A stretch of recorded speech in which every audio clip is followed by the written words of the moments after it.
So hello everyone, कैसे हैं आप सब लोग। I hope each and every one of you is doing absolutely good. This is your friend Vipin Kumar Sharma और आज हम लोग मोस्ट इंपॉर्टेंट टॉपिक सीरीज के अंदर बात करने वाले हैं चैप्टर बायोमोलिक्यूल्स की, जो कि काफी इंपॉर्टेंट है बिकॉज ये आपका बेस तैयार करता है and that's why it is been incorporated with the cytology part. यानी जब आप सेल बायोलॉजी पढ़ते हैं, जब आप सेल के फंडामेंटल एस्पेक्ट्स को जान रहे होते हैं, जब आप सेल साइकिल पढ़ रहे होते हैं, उसी यूनिट में आपको बायोमोलिक्यूल्स को भी समझना होता है। क्योंकि जब आप बायोमोलिक्यूल्स को समझेंगे तभी आपको एग्जैक्ट आइडिया लगेगा कि आपका सेल आखिर बना किस चीज से है, बायोमोलिक्यूल से। तो हर बायोमोलिक्यूल के बारे में आपको अच्छी खासी नॉलेज होनी चाहिए, लेकिन सबसे खास क्वेश्चंस कहां से बनेंगे उनके बारे में लेट्स डिस्कस। तो बायोमोलिक्यूल्स में सबसे पहला जो टॉपिक आता है वो जो आपका टॉपिक है that is related to the differences between कि कितनी कॉम्पोजिशन आपको किसी एलिमेंट की अर्थ क्रस्ट में देखने को मिलती है और कितनी कॉम्पोजिशन आपको, कितनी परसेंटेज आपको किसी एलिमेंट की ह्यूमन बॉडी के अंदर देखने को मिलती है।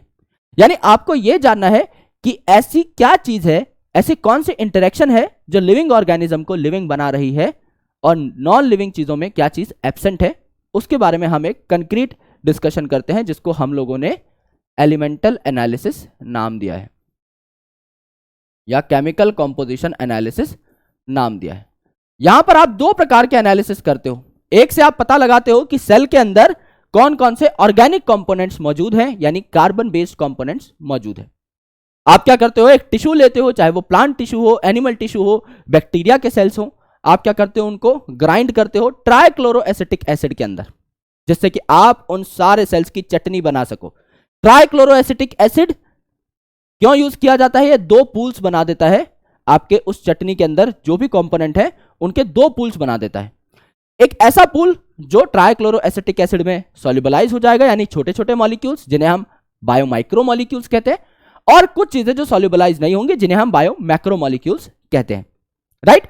तो हमने क्या किया, एक टिश्यू लिया, ट्राइक्लोरोएसिटिक एसिड डाला और उसकी चटनी बना दी। उस चटनी को हम लोग क्या करेंगे, छानेंगे। तो एक हमने क्या ले लिया, कॉटन क्लॉथ ले लिया और उससे हमने उस चटनी को छान दिया।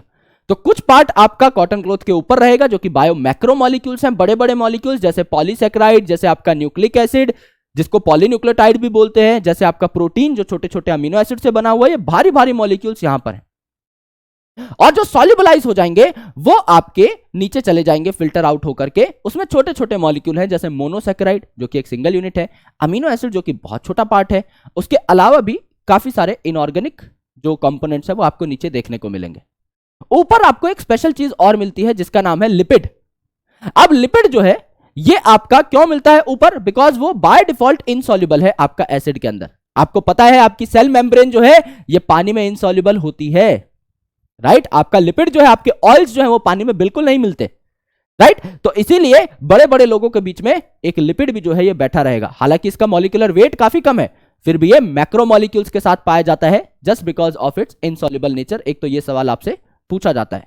तो आप कैसे ऑर्गेनिक कंपोनेंट्स को अलग कर सकते हो, राइट? प्लस आप कैसे इनऑर्गेनिक कंपोनेंट्स को अलग कर सकते हो बाय ऐश एनालिसिस। आप क्या करो, एक टिश्यू जो आपने लिया है उसको जला दो, यानी उसका सारा का सारा वाटर कंपोनेंट बाहर निकाल दो। उसकी जो राख बनेगी, राख क्या होता है, इनऑर्गेनिक मिनरल आयंस होते हैं। राइट? तो इनऑर्गेनिक कंटेंट आपको राख के फॉर्म में मिल जाएगा। आप देख सकते हो उस राख में कौन सा मिनरल आपका कितनी मात्रा में पाया जा रहा है। इसे हम एलिमेंटल एनालिसिस कहते हैं।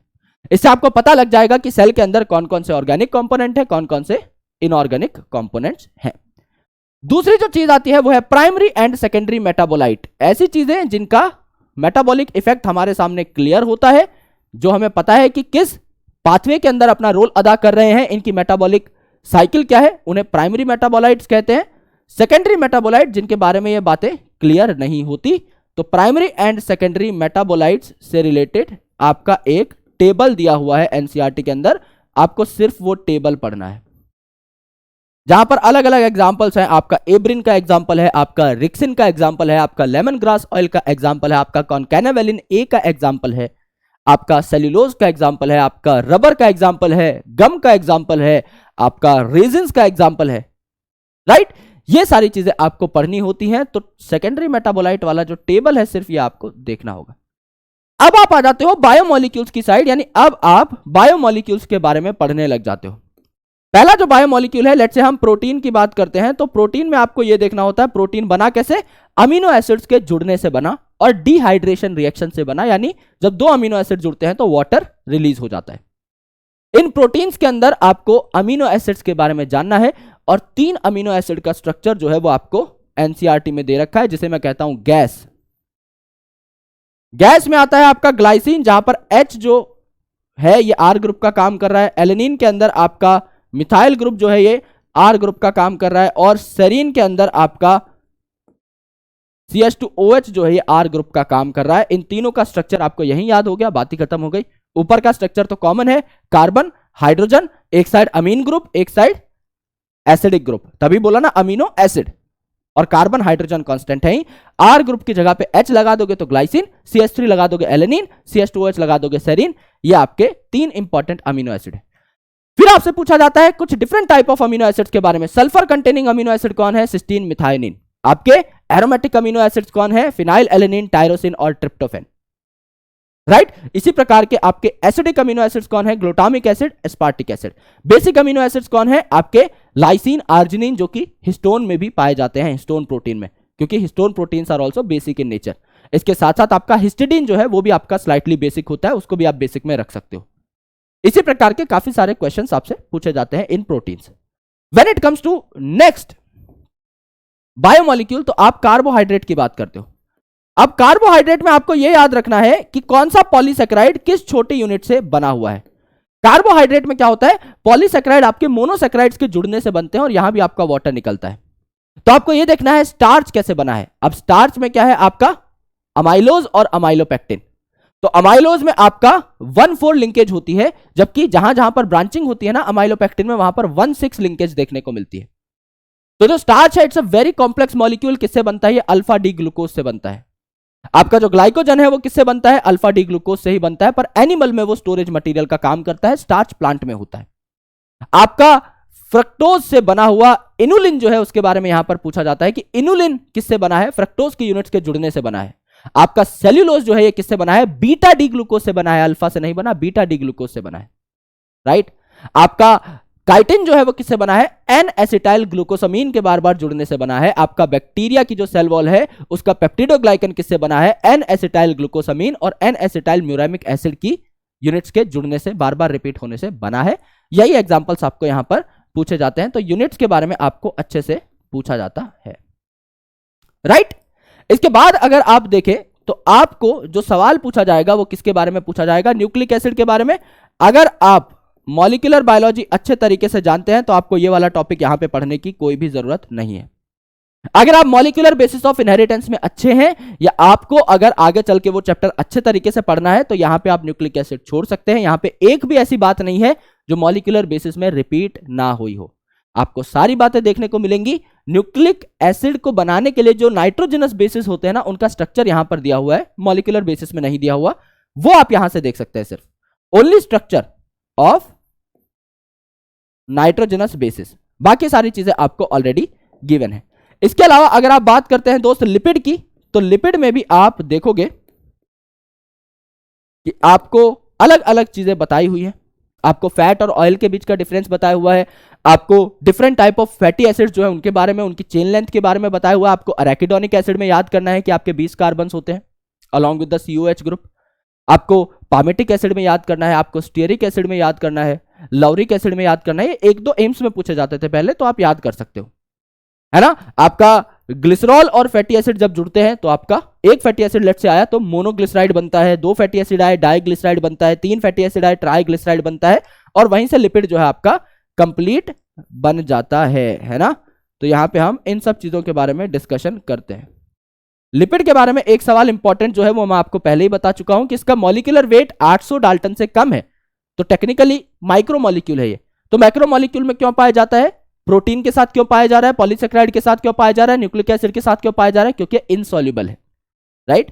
तो इसके इनसॉल्युबल नेचर की वजह से ये आपका बड़े बड़े लोगों के साथ उठता बैठता है। हालांकि ये खुद आपका माइक्रोमॉलिक्यूल है क्योंकि इसका वजन जो है आपका 800 डाल्टन से कम है। यूजुअली मैक्रोमॉलिक्यूल में आप उन मॉलिक्यूल्स को लेते हो जिनका वजन 800 डाल्टन या 1000 डाल्टन से ज्यादा है, ठीक है।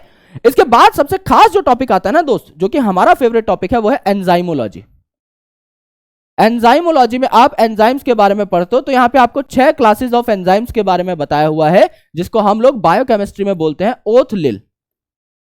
ओथलिल जो है यहां पर आपका ऑक्सीडोरिडक्टेज आ जाएगा, यहां पे आपका ट्रांसफेरेज आ जाएगा, यहां पे आपका हाइड्रोलेज आ जाएगा, यहां पे आपका लाएज आ जाएगा, यहां पे आपका आइसोमरेज आ जाएगा, और यहां पर आपका लाइगेज आ जाएगा। इन 6 के 6 एंजाइम्स के बारे में प्लस आपको इनके एक एक दो एग्जांपल्स याद करने होंगे, तो वही आपको यहां पर इंप्लीमेंट करने हैं। आपको कोई रिएक्शन दे दिया जाएगा और पूछ लिया जाएगा ये कैसा रिएक्शन है। लेट्स से आपने पानी ऐड किया और कोई चीज टूट गई, जैसे स्टार्च को अगर आपको तोड़ना है तो पानी यूज करना पड़ेगा, यानी आप क्या कर रहे हो, हाइड्रोलिसिस कर रहे हो ऑफ स्टार्च। सिमिलरली आपने ग्लाइकोलिसिस जब आप पढ़ते हो तो ग्लूकोज से ग्लूकोज 6 फॉस्फेट बनाया, तो ग्लूकोज पे आपने फॉस्फेट ट्रांसफर किया है, तो कौन सा एंजाइम आएगा वहां पे, ट्रांसफरेज, हेक्सोकाइनेज बोला जाता है उस एंजाइम को, राइट। सिमिलरली आप जब ग्लूकोज 6 फॉस्फेट को फ्रक्टोज 6 फॉस्फेट में कन्वर्ट करते हो, तो ग्लूकोज और फ्रक्टोज आइसोमर्स हैं और 6 पोजीशन है, और छठी पोजीशन पे आप फॉस्फेट ही लगा रहे हो, तो एंजाइम क्या आता है वहां पे, फॉस्फोहेक्सोज आइसोमरेज। फॉस्फो ग्रुप क्योंकि दोनों के ऊपर है, हेक्सोज मतलब दोनों 6 कार्बन की शुगर है, ग्लूकोज और फ्रक्टोज, और दोनों आइसोमर हैं, तो फॉस्फोहेक्सोज आइसोमरेज, तो वो आइसोमरेज हो गया। सिमिलरली जब आप डीएनए के 2 टुकड़ों को जोड़ना चाह रहे हो, फॉस्फोडाइएस्टर बॉन्ड बनाना चाह रहे हो, तो कौन सा एंजाइम वहां पे लगेगा, लाइगेज, डीएनए लाइगेज, वो जोड़ने का काम करता है। इसी हिसाब से आपको एग्जांपल्स याद करने हैं, एक एक दो एग्जांपल्स याद करने हैं, राइट।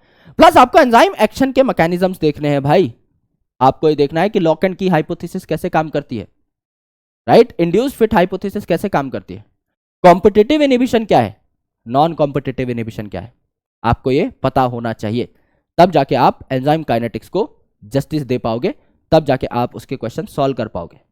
आपको माइकलिस मेंटेन कांस्टेंट यानी केएम के बारे में आइडिया होना चाहिए, आपको केएम के बारे में बकायदा पता होना चाहिए, तब जाके आप एंजाइमोलॉजी को कंप्लीट कह पाओगे कि भैया हमने एंजाइमोलॉजी पढ़ ली है। अगर आपको माइकलिस मेंटेन कांस्टेंट का जो कर्व है वो समझ में आ गया है, आपको केएम निकालना आ गया है, ये चीजें आपको बायोमोलिक्यूल्स के अंदर पढ़नी होती है, राइट। यानी मोटा मोटा आपको बायोमोलिक्यूल्स के डिफरेंट टाइप्स पढ़ने हैं, जैसे कि आपका प्रोटीन हो गया, न्यूक्लिक एसिड हो गया, पॉलीसेकेराइड हो गया, लिपिड हो गया, इनऑर्गेनिक आयंस कौन कौन से प्रेजेंट है एक नॉर्मल लिविंग सेल के अंदर, वो आपको देखना है, उसका एक अलग से टेबल गिवन है।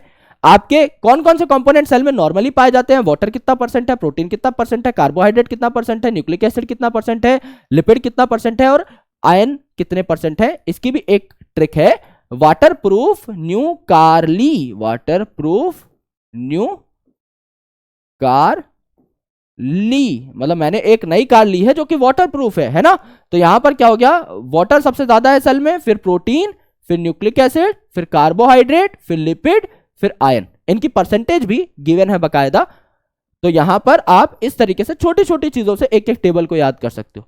स्टार्टिंग की जो टेबल है, जो फर्स्ट टेबल है जहां लिविंग और नॉन लिविंग का आपको डिस्ट्रीब्यूशन बता रखा है कि कौन सा एलिमेंट उसमें कितना पाया जाता है, वहां पे आप देखोगे लिविंग के अंदर कार्बन ज्यादा है, ऑक्सीजन ज्यादा है, हाइड्रोजन ज्यादा है, नाइट्रोजन ज्यादा है, सल्फर ज्यादा है।